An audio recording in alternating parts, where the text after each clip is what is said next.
So anytime you're going to be a front row player, you always want to start in a loaded position. So these girls are going to have their knees slightly bent here.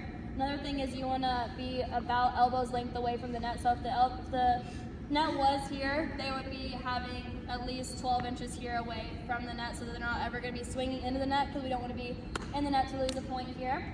So again, loaded position down. And then if they were to go be blocking the right side here, Danny's, they're both going to be, both Danny's, are going to be opening up. You can go back for a second. She's going to open up with her left foot here. She's going to take a big step and hinge with her hips open here. So that's a good first step. And then we're going to cross over with our second. Right, left. Good. And we're getting super closed right here. We always want to be closed as much as we can. And then you'll notice that the end line or the sideline right here, there's about 4 feet right here for them to be funneling back to the libero here, because again, you can only block one thing, line or cross, and in our defense, we always want to be funneling the ball to our libero here, because if they were all the way to the line here, you can go ahead and go all the way to the line.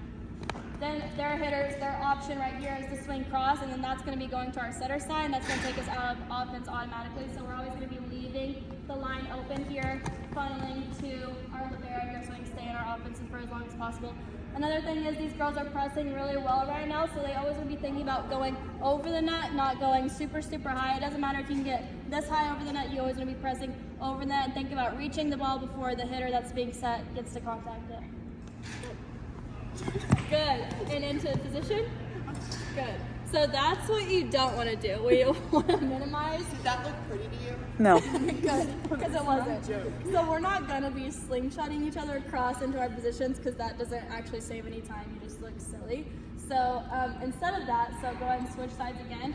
So you want to be standing as close to your position as possible, and then whenever the server contacts the ball, then you can make your switches here. So whenever we are in our serve receive or we're waiting for the ball to come over, we want to be talking about what's going on the other side of the court here.